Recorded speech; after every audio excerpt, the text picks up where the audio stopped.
In this video, we want to show you what House of the Dragon Season 1 should have looked like. For example, the Valyrians are supposed to be white with silver hair. Rhaenys Targaryen is supposed to have black hair with a little silver, and most importantly, it is highly suspected that House Hightower have silver hair, not brown hair, since in the text their hair color is never mentioned, and the only Hightowers we know, Jorah Mormont's wife, Lynesse Hightower, and Margaery Tyrell's mother, Alicent Hightower, both have silver hair. So, in our version, Alicent and Otto Hightower both have silver hair, and that explains why Aegon, Helaena, Aemond, and Daeron all had silver hair as well. Not only that, but the Hightowers are secret Valyrians who arrived in Westeros before the taming of dragons in Old Valyria, and thus never got their own dragons until Alicent Hightower married King Viserys. Anyway, see for yourself what House of the Dragon Season 1 was supposed to look like. Did you know in the books, this was the state of House Targaryen and Westeros before the events of House of the Dragon? Gyldayn writes, "The seeds of war are oft planted during times of peace. So has it been in Westeros."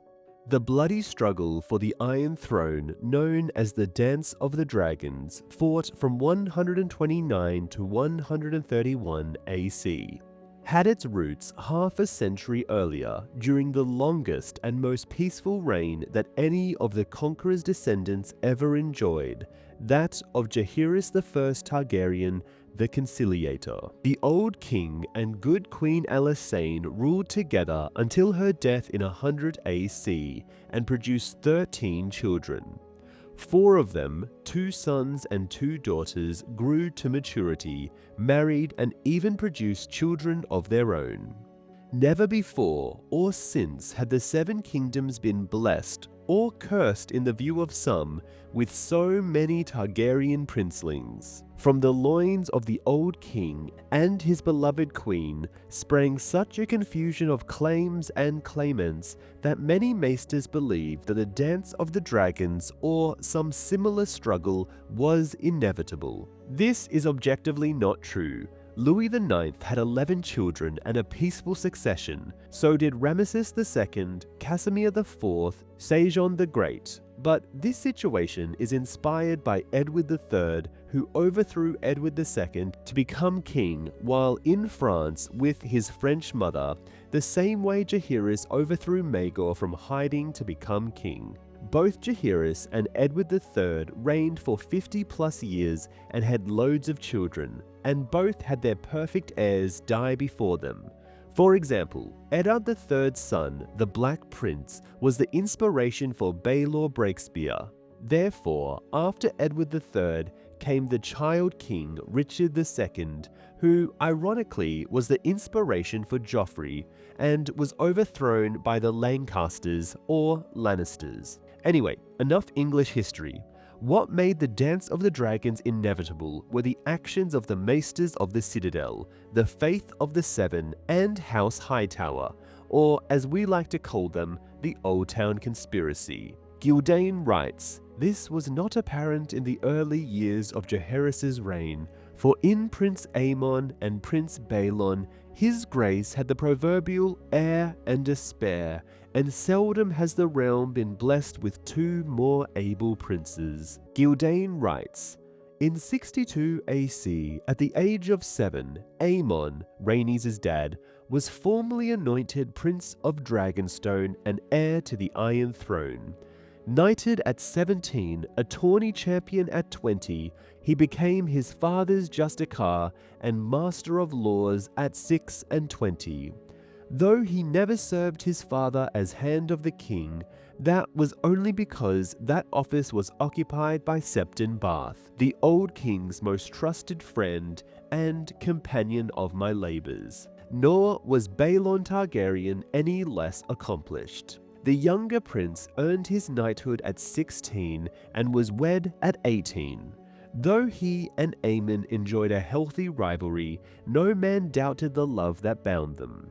The succession appeared solid as stone, But the stone began to crack in 92 AC when Aemon, Prince of Dragonstone, was slain on Tarth by a Myrish crossbow bolt loosed at the man beside him.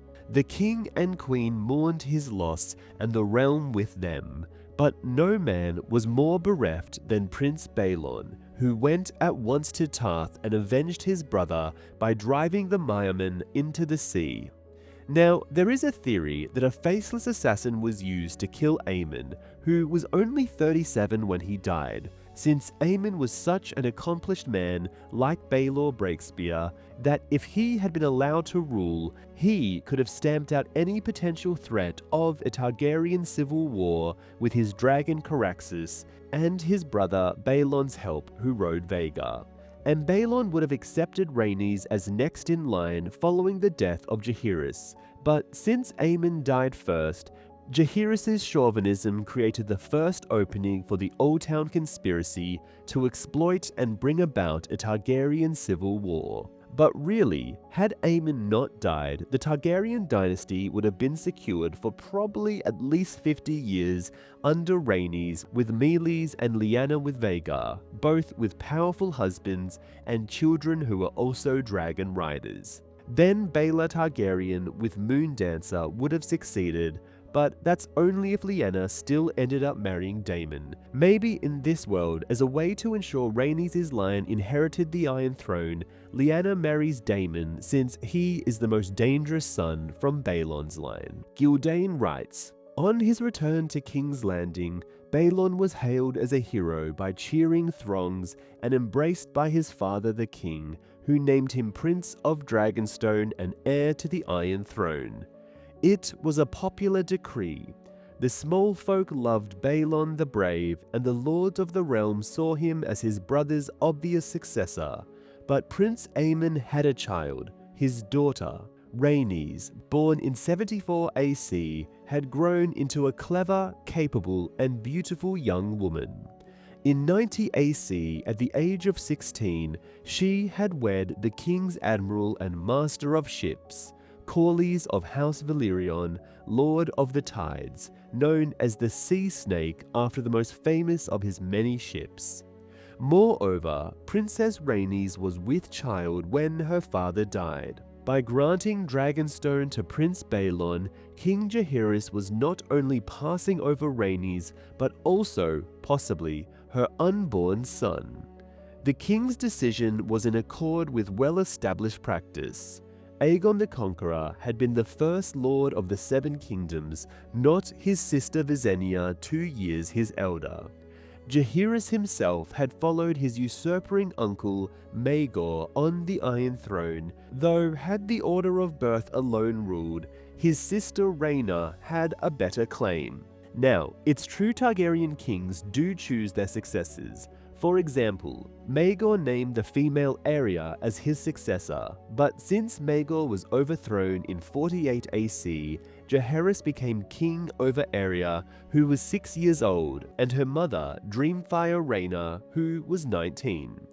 Dreamfire Rhaena is kinda like Rhaenys in that she was passed over in favor of her younger brother, Jaehaerys. However, Jaehaerys' decision here was so stupid, considering Rhaenys was 18 in 92 AC, a dragon rider, and married to the most powerful man in Westeros, barring a dragon of his own. This is such a no-brainer. Baelon wasn't even asking for the crown or applying any pressure on Jaehaerys to do this. It was just a self-owned decision that needn't have happened, and a real spit in the face of Aemon's legacy to disinherit his daughter that he loved just. Gyldayn writes, Jaehaerys did not make his decision lightly. He is known to have discussed the matter with his small council. Undoubtedly, he consulted Septon Bath as he did on all important matters, and the views of Grand Maester Elessar were given much weight. Again, here is the Old Town conspiracy sowing the seeds of the Dance of the Dragons by influencing Jaehaerys' decision. All were in accord. Baelon, a seasoned knight of 35, was better suited for rule than the 18-year-old Princess Rhaenys or her unborn babe, who might or might not be a boy, whereas Prince Baelon had already sired 2 healthy sons, Viserys and Daemon. The love of the commons for Baelon the Brave was also cited. Some dissented. Rhaenys herself was the first to raise objection. "You would rob my son of his birthright," she told the king, with a hand upon her swollen belly.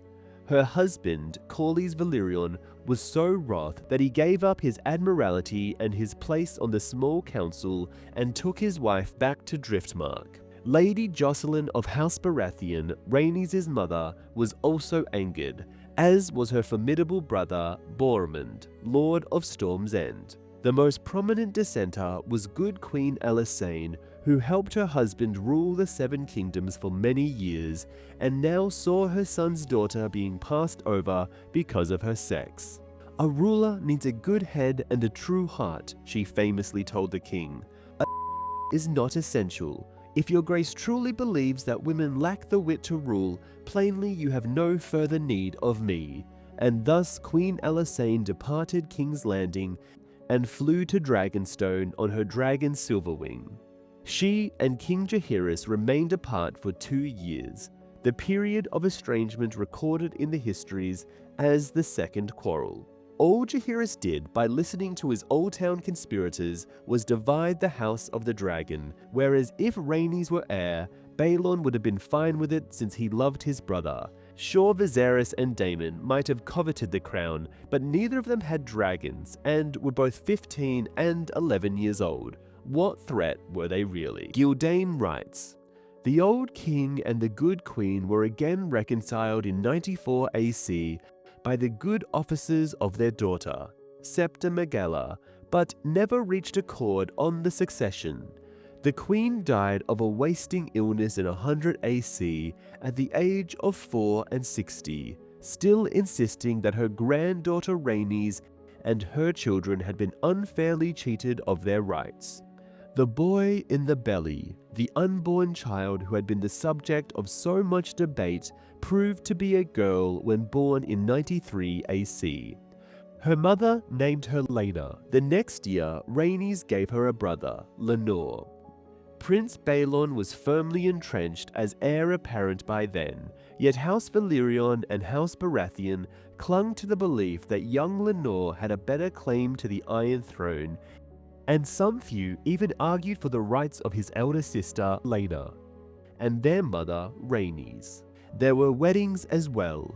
In 93 AC, she attended the wedding of Prince Baelon's eldest son, Viserys, to Lady Aemma of House Arryn, the 11-year-old child of the late Princess Daella. Their marriage was not consummated until the bride had flowered 2 years later. In 97, the good queen saw Baelon's second son, Daemon, take to wife Lady Rhys of House Royce, heir to the ancient castle of Runestone in the Vale. It is actually quite disgusting that Aemma was made to sleep with Viserys as soon as humanly possible just so he could secure an heir. Meanwhile, if you look at a map of King's Landing, you can see that Baelon's sons are securing the Vale to ensure their line succession, since House Baratheon and Valyrian are Rhaenys' supporters and both surround King's Landing.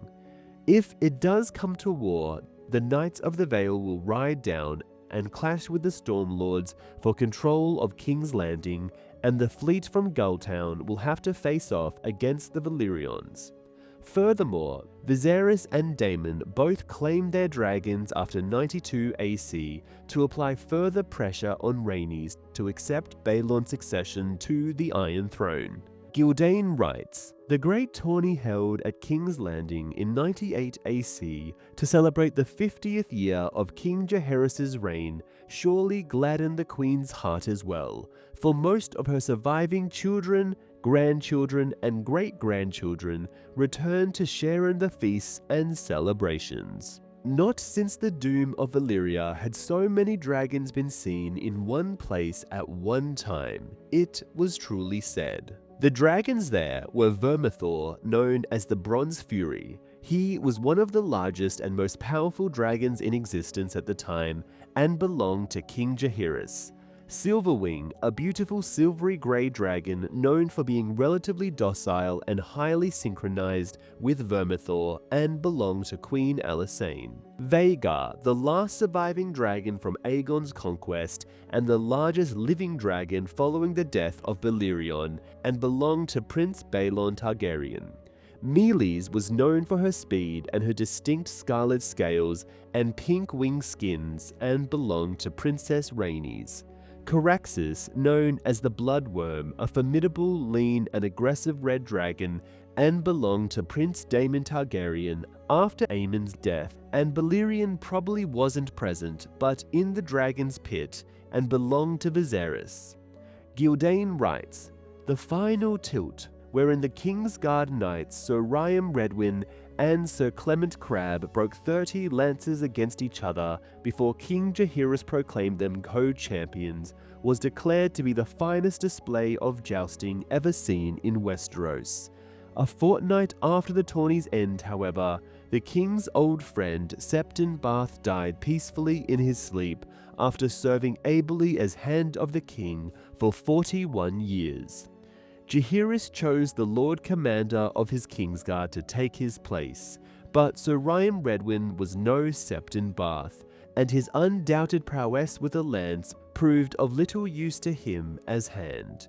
Some problems cannot be solved by hitting them with a stick, Grand Maester Allure famously observed. His Grace had no choice but to remove Sir Redmond after only a year in office. However, we suspect that he was removed so suddenly because Ryam could see the writing on the wall and that if something wasn't done soon, a Targaryen civil war would break out, and so Grand Maester Allure facilitated his removal in favor of Baelon as Hand to drive a further wedge between Rhaenys' line and Baelon's. Gyldayn writes, King Jaehaerys turned to his son Baelon to replace Ryam Redwyn, and in 99 AC, the Prince of Dragonstone became the king's hand as well. He performed his duties admirably. Though less scholarly than Septon Bath, the prince proved a good judge of men and surrounded himself with loyal subordinates and counselors. The realm will be well ruled when Baelon Targaryen sat the Iron Throne, lords and common folk agreed.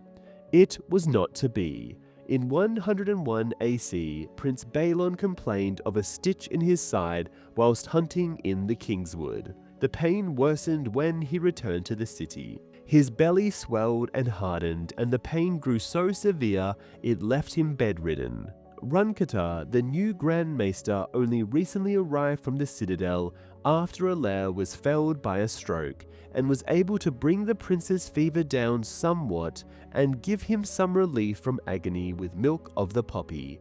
But his condition continued to worsen. On the 5th day of his illness, Prince Baelon died in his bedchamber in the Tower of the Hand, with his father sitting beside him holding his hand. After opening the corpse, Grand Maester Runketar put down the cause of death as a burst belly.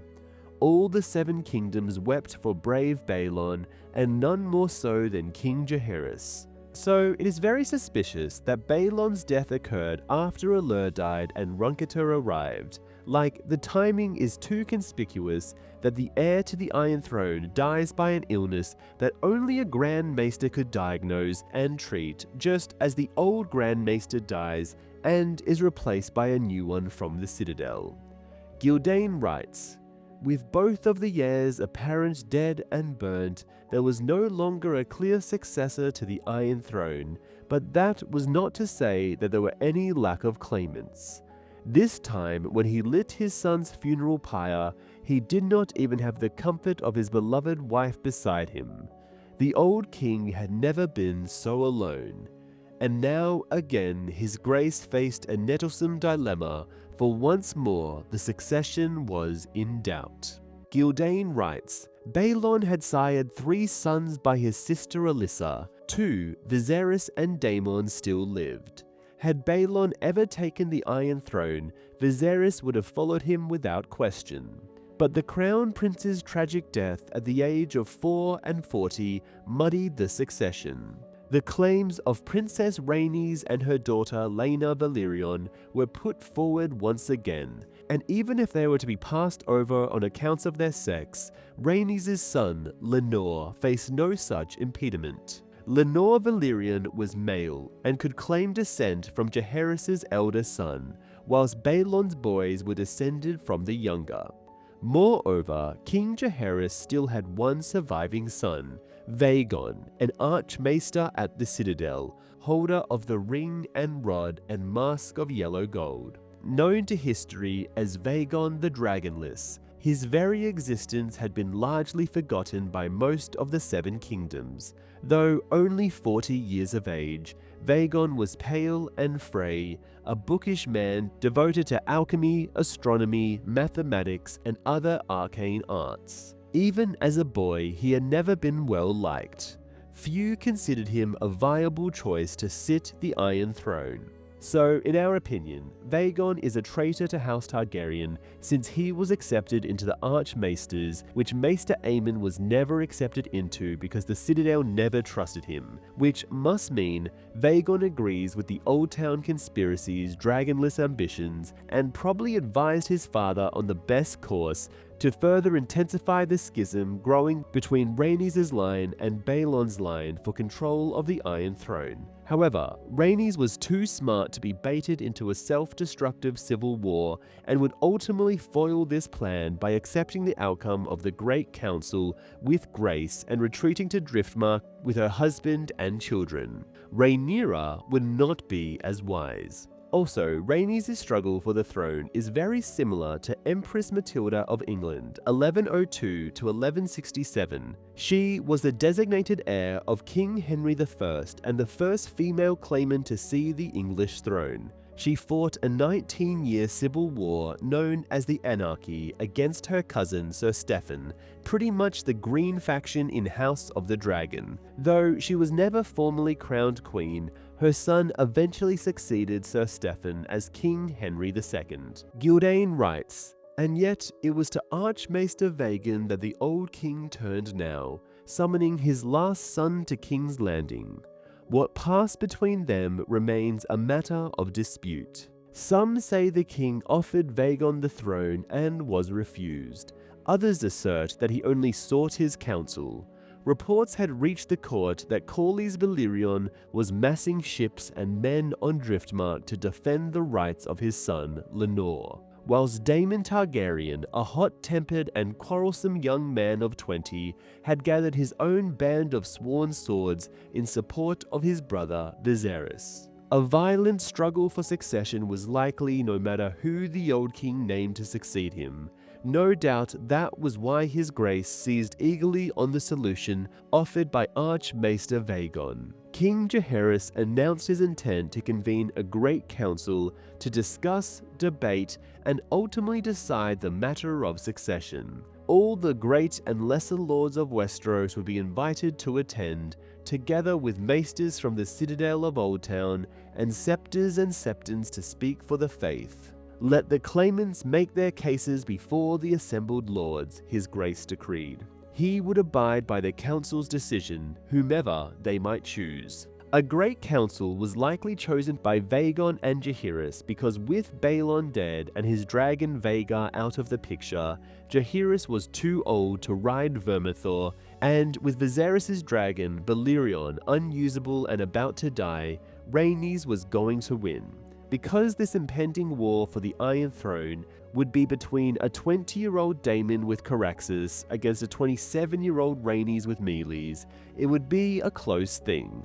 But Rhaenys would have her husband, the richest house in Westeros, the Velaryons, and the Stormlands to support her. Daemon and Viserys would only have the Vale, but they would come way too late to the fighting. Honestly, because Rhaenys had her superior army and the navy defeats against Daemon as well as the claims to the Iron Throne, they had to rig a great council, which was the only way to defeat her.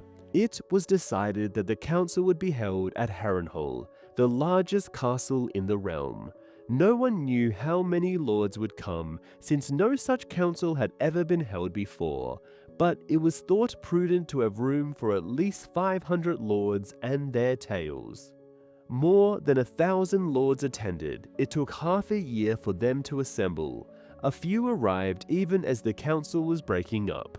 Even Harrenhal could not contain such multitudes, for each lord was accompanied by a retinue of knights, squires, grooms, cooks, and serving men.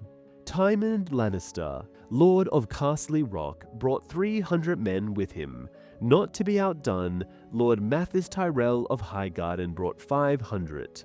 Lords came from every corner of the realm, from the Dornish marches to the Shadow of the Wall, from the Three Sisters to the Iron Islands. The Evenstar of Tarth was there, and the Lord of the Lonely Light. From Winterfell came Lord Allard Stark, from Riverrun Lord Grover Tully, from the Vale Yorbit Royce, regent and protector for young Jean Arryn, Lady of the Eyrie. Even the Dornishmen were represented. The Prince of Dorne sent his daughter and 20 Dornish knights to Harrenhal as observers. The High Septon came from Oldtown to bless the assembly. A city of tents sprang up outside the walls of Harrenhal and along the lakeshore for leagues in each direction. For a time, Harrenhal was the fourth city in the realm. Only Oldtown, King's Landing, and Lannisport were bigger. If Viserys had just been married to Rhaenys, problem solved. But 12 years earlier, in 89 AC, Rhaenys joined King Jaehaerys for part of his royal progress. She flew on Meleys to Highgarden to meet up with Jaehaerys, and together they flew to all 4 of the Shield Islands. On Greenshield, she informed the king about her intention to marry Lord Corlys Valyrion and received her grandfather's blessing. Rhaenys married Corlys a year later in 90 AC at the age of 16. She insisted on arriving at the wedding on the back of Meleys. 2 years later, Rhaenys learned that she was pregnant with her first child, and that same year, her father Aemon died.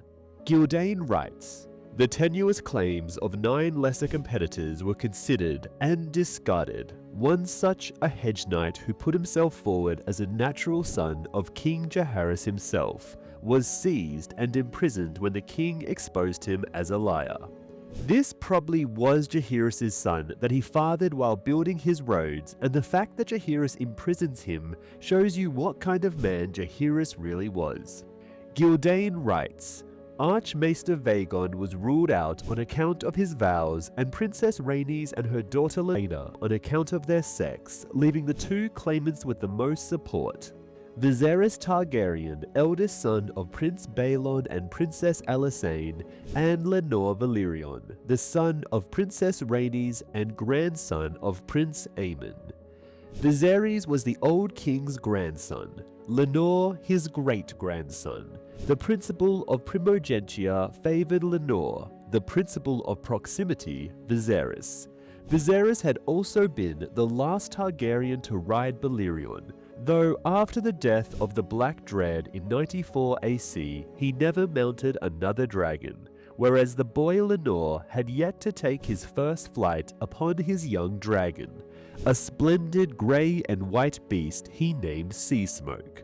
But Viserys' claim derived from his father, Lenore's from his mother, and most lords felt that the male line must take precedence over the female. Moreover, Viserys was a man of 24, Lenore a boy of 7. For all these reasons, Lenore's claim was generally regarded as the weaker, but the boy's mother and father were such powerful and influential figures that it could not be dismissed entirely. The problem with making Viserys king is that this road means there will always need to be a great council to decide each king, which isn't a bad idea, except for the fact Viserys makes Rhaenyra heir and doesn't bother with a great council before his death. So Viserys only wants a great council when it suits his wishes. Instead, he should have called a great council in 125 when Aegon was 18 to have the lords and ladies of Westeros vote between Rhaenyra and Aegon, which Rhaenyra would lose, and this would avoid a Targaryen civil war. Gyldayn writes, "The Valyrians had come to Westeros even before the Targaryens, if their family histories can be believed. settling in the gullet on the low-lying and fertile isle of Driftmark rather than its stony, smoking neighbour Dragonstone. Though never dragon riders, the Valyrians had for centuries remained the oldest and closest allies of the Targaryens. The sea was their element, not the sky. During the conquest, it was Valyrian ships that carried Aegon's soldiers across Blackwater Bay, and later formed the great part of the royal fleet. Throughout the first century of Targaryen rule, so many Lords of the Tide served on the small council as Master of Ships that the office was widely seen as almost hereditary. The first Lord Commander of the Kingsguard was a Valyrian called Sir Corlys.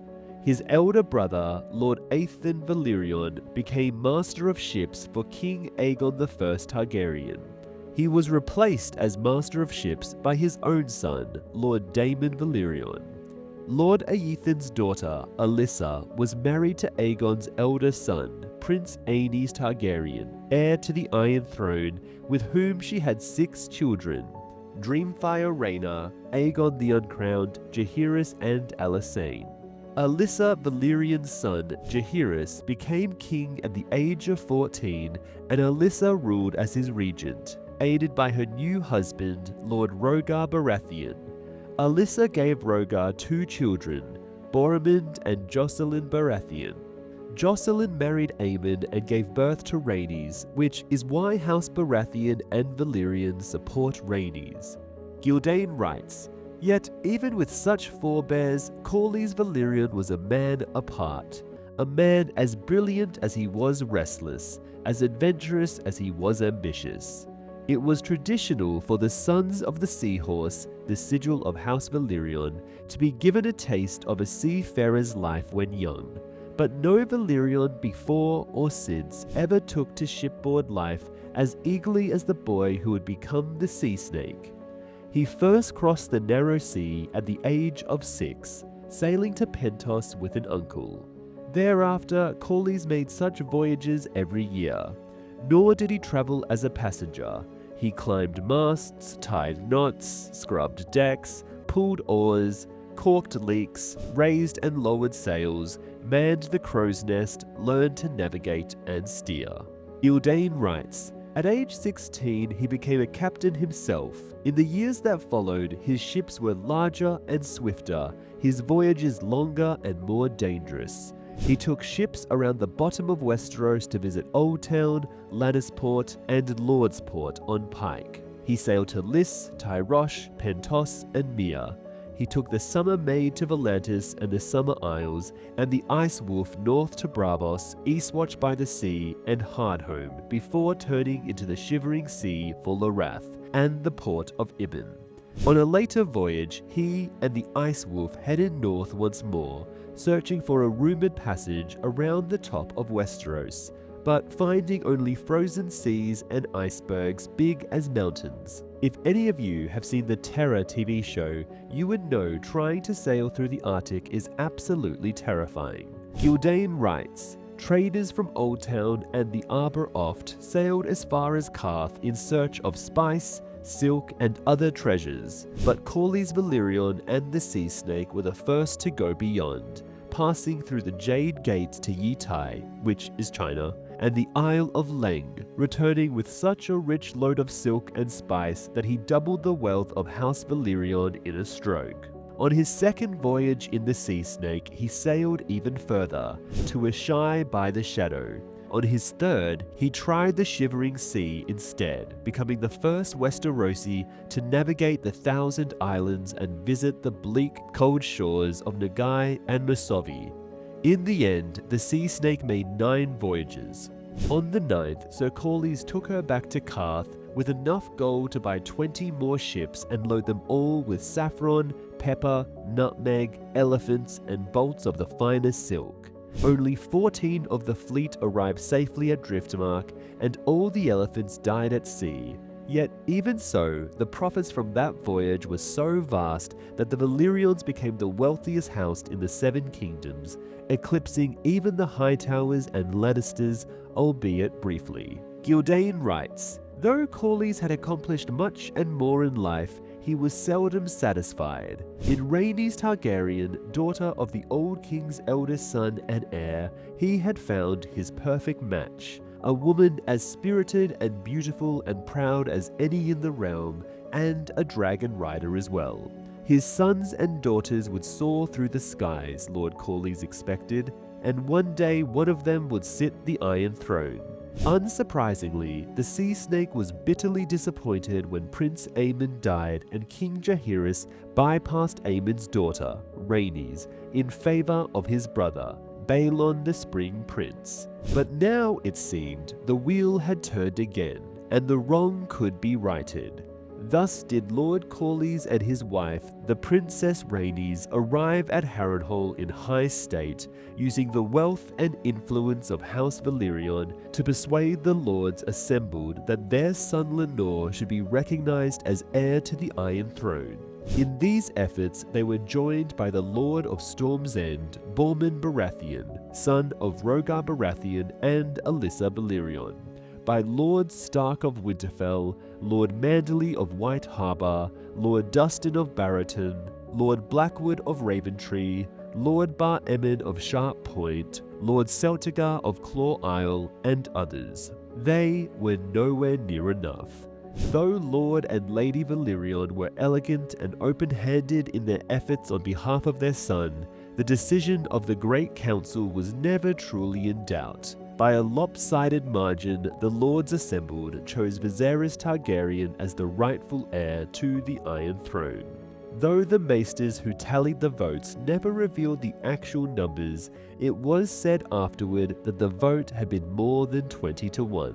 No offense, but the fact that the maesters counted the votes means that the result was always going to be what most disadvantaged House Targaryen, which would be promoting a lower and weaker branch of the Targaryen family to the Iron Throne, which is what Viserys was with no dragon of his own, no Valyrian wealth, and a temperament not really suited to kingship. This is different to HBO's King Viserys, who was the stuff of kings and did try his best. Gildane writes, King Jaehaerys had not attended the Great Council, but when word of their verdict reached him, His Grace thanked the lords for their service and gratefully conferred the style Prince of Dragonstone upon his grandson Viserys. Storm's End and Driftmark accepted the decision, if grudgingly. The vote had been so overwhelming that even Lenore's father and mother saw that they could not hope to prevail.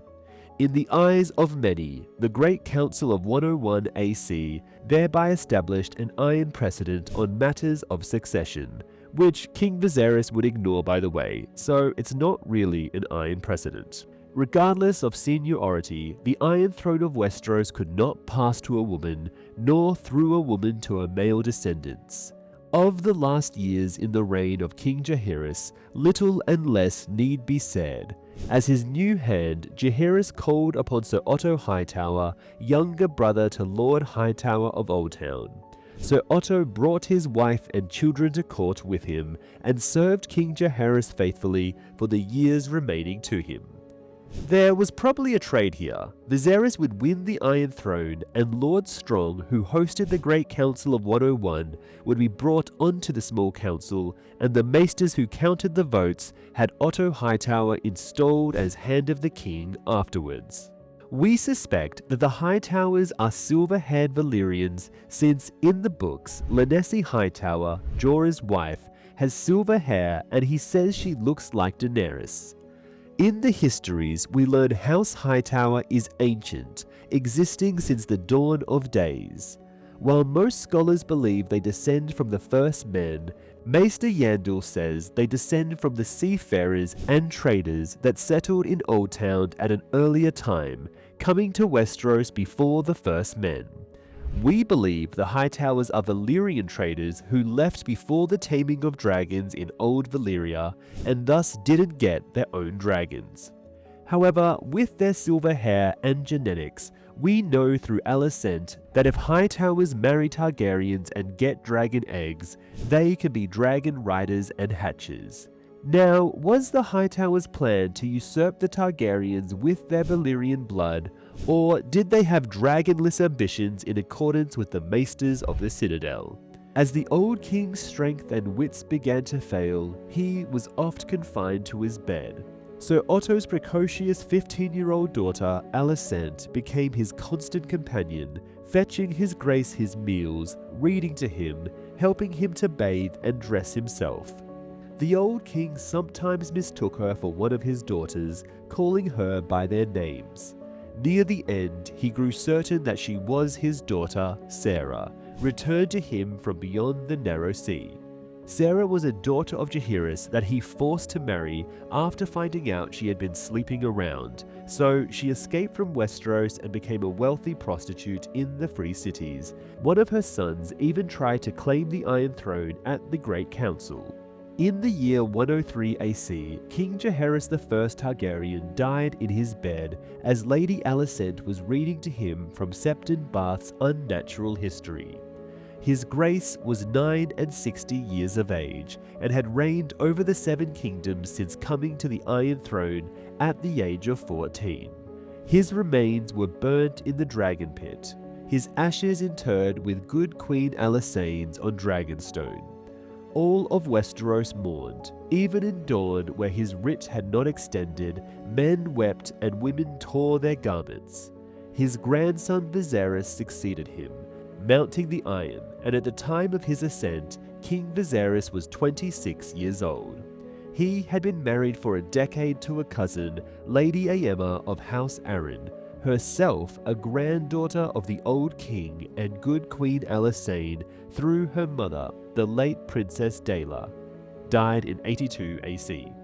Lady Aemma had suffered several miscarriages and the death of one son in the cradle over the course of her marriage. Some maesters felt she had been married and bedded too young. But she had also given birth to a healthy daughter, Rhaenyra, born 97 AC. Again, Book Viserys is just not a good guy the more you look at his actions, and kind of an idiot for allowing the Dance of the Dragons to happen right after his death. Gyldayn writes, "The new King Viserys and his Queen Aemma both doted on the girl Rhaenyra, their only living child. Many consider the reign of King Viserys I to represent the apex of Targaryen power in Westeros. Beyond a doubt, there were more lords and princes claiming the blood of the dragon than at any other period before or since.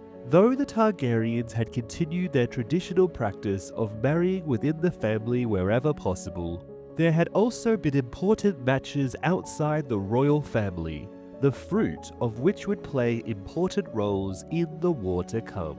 There were more dragons than ever before as well, and several of the she-dragons were regularly producing clutches of eggs. Not all these eggs hatched, but many did, and it became customary for the fathers and mothers of newborn princelings to place a dragon's egg in their cradles, following a tradition that Princess Rhaenyra had begun many years before. The children so blessed invariably bonded with the hatchlings to become dragon riders. So, as this passage indicates, there are suddenly more dragon eggs being produced and hatched. The last time this happened was with Jaehaerys' sister Rhaena, which is probably why the maesters made sure she did not become queen.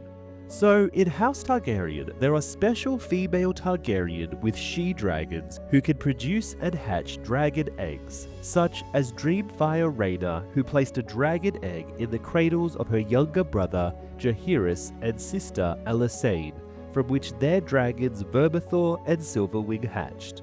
Rhaena also hatched her own dragon Dreamfire, and probably had a hand in hatching Aemon's dragon Caraxes in 72 AC. Thereafter, she was removed from King's Landing and left in Harrenhal to die without hatching more dragon eggs. Now, like Rhaenys is also hatching dragon eggs through Meleys and her son, Lenore's dragon Quicksilver, and probably Moondancer. Therefore, she couldn't be allowed to sit on the Iron Throne. Unfortunately, Viserys' daughter Rhaenyra is also a special female Targaryen hatching Syrax, Vermax, Arax, and Tyraxis. As queen, any of these women, Rhaena, Rhaenys, and Rhaenyra could have helped spawn a second Valyria in Westeros and had to be stopped by the Old Town conspiracy. Gildane writes, Viserys I Targaryen had a genuine, amiable nature and was well loved by his lords and small folk alike. The reign of the young king, as the commons called him upon his ascent, was peaceful and prosperous. His grace's open-handedness was legendary, and the Red Keep became a place of song and splendor. King Viserys and Queen Aemma hosted many a feast and tourney, and lavished gold, offices, and honors on their favorites. At the center of their merriment, cherished and adored by all, was their only surviving child, Princess Rhaenyra, the little girl the court singers dubbed the Realm's Delight. Though only 6 when her father came to the Iron Throne, Rhaenyra Targaryen was a precocious child, bright and bold and beautiful, as only one of dragon's blood can be beautiful. At 7, she became a dragon rider, taking to the sky on the young dragon she named Syrax, after a goddess of old Valyria. At 8, the princess was placed into service as a cupbearer, but for her own father, the king. At table, at tourney, and at court, King Viserys thereafter was seldom seen without his daughter by his side. So, every Targaryen king, after Aegon the Conqueror and before the dance, is either a black dragon who doesn't have the support of the Faith, House Hightower, and the Maesters, or a green dragon who does have the support of Oldtown. Aenys was a black dragon, which is why the Faith rose up against him. So was Maegor, which is why he crushed the Faith and stripped them of their ability to arm themselves, greatly reducing their strength. Rhaena was the rightful queen of Westeros and producing dragon eggs, which made her a black dragon. So Oldtown rallied behind Jaehaerys and made him king. Thus he and his children were green dragons. Rhaenys began producing dragon eggs and hatching them, so she was a black dragon. Therefore, Oldtown stole the throne from her and gave it to Baelon and his son Viserys, making them green dragons. Unfortunately, as we see in this chapter, Rhaenyra is hatching dragon eggs, which makes her a black dragon, so Oldtown now needs a green dragon to oppose her. Gildane writes, Meanwhile, the tedium of rule was left largely to the king's small council and his hand. So Otto Hightower had continued in that office, serving the grandson as he had the grandsire. An able man, all agreed, though many found him proud, brusque, and haughty. The longer he served, the more imperious Sir Otto became, it was said, and many great lords and princes came to resent his manner and envy him his access to the Iron Throne.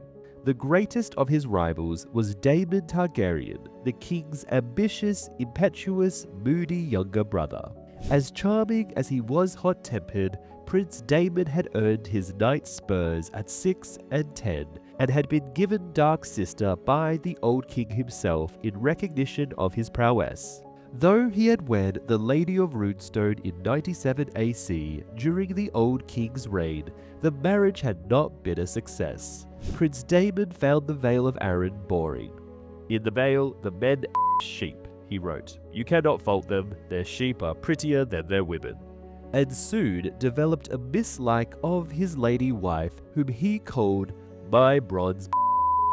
After the runic bronze armor worn by the lords of House Royce.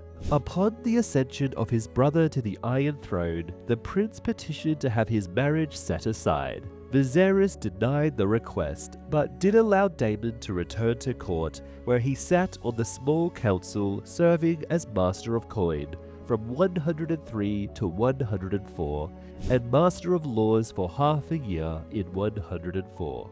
So, was Rhae given to Daemon because she was barren, the same way Maegor was given Cerys Hightower, who was also barren?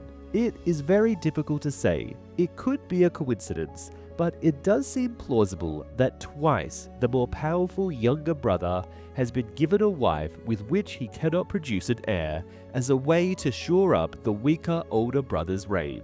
Because unlike Viserys, Daemon had a dragon and would not be susceptible to Old Town influence, making him a black dragon, whereas Viserys was a green dragon who accommodated Old Town by making Otto his hand and taking no interest in ruling the realm.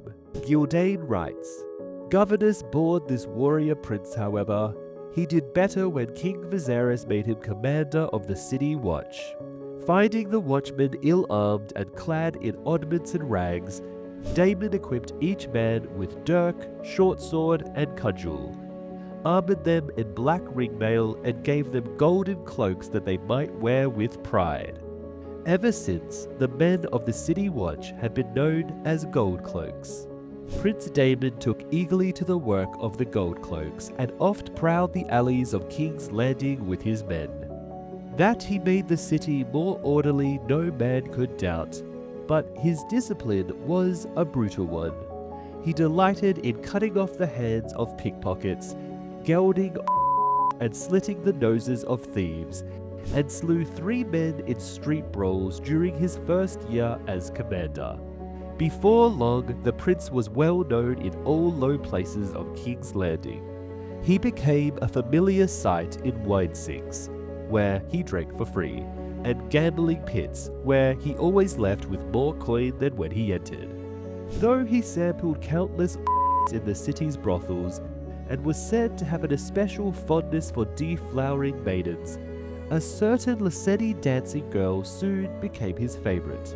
Mysaria was the name she went by, though her rivals and enemies called her Misery, the White Worm. As King Viserys had no living son, Daemon regarded himself as the rightful heir to the Iron Throne, and coveted the title Prince of Dragonstone, which his grace refused to grant him.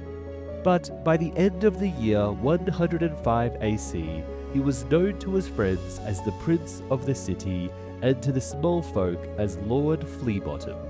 Giving Daemon this position really backfires in the future during the Dance of the Dragons, since even after 20 years, the City Watch remained loyal to Daemon despite everything that the Greens try to do and make the City Watch theirs. Mysaria is also a more terrifying figure in the books.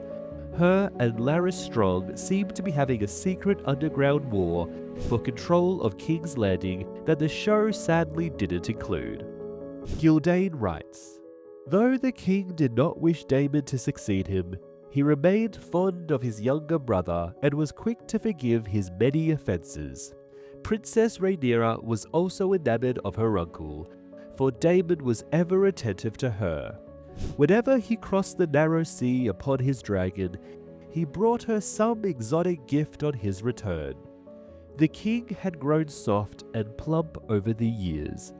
Viserys never claimed another dragon after Ballerion's death, nor did he have much taste for the joust, the hunt, or swordplay, whereas Prince Daemon excelled in these spheres, and seemed all that his brother was not. Lean and hard, a renowned warrior, dashing, daring, more than a little dangerous. Sir Otto Hightower, the king's hand, took a great dislike to the king's brother. It was Sir Otto who convinced Viserys to remove Prince Daemon as Master of Coin, and then as Master of Laws, actions the hand soon came to regret. As commander of the City Watch with 2,000 men under his command, Daemon was more powerful than ever. On no account can Prince Daemon be allowed to ascend to the Iron Throne. The hand wrote his brother, Lord of Old Town. He would be a second Maegor the Cruel, or worse. So, unlike Maegor, Daemon would be standing on the shoulders of King Maegor's achievements of breaking the back of the Faith, which was the military arm of the Old Town conspiracy. All that was left to Old Town after Maegor's downfall was the Maesters and House Hightower, which Daemon could easily crush as king with his dragon. Maybe this is why Queen Aemma had to die, and House Hightower had to get themselves dragons through Alicent's children as a way to protect themselves from Daemon. It was Sir Otto's wish then that Princess Rhaenyra succeeded her father. Better the realm's delight than Lord Fleabottom, he wrote. Now, Old Town didn't know that Rhaenyra, like Rhaenys, can birth and hatch dragons through her children. Had they known, then they probably wouldn't have worked so hard to make Rhaenyra the next heir. Anyway, subscribe for more.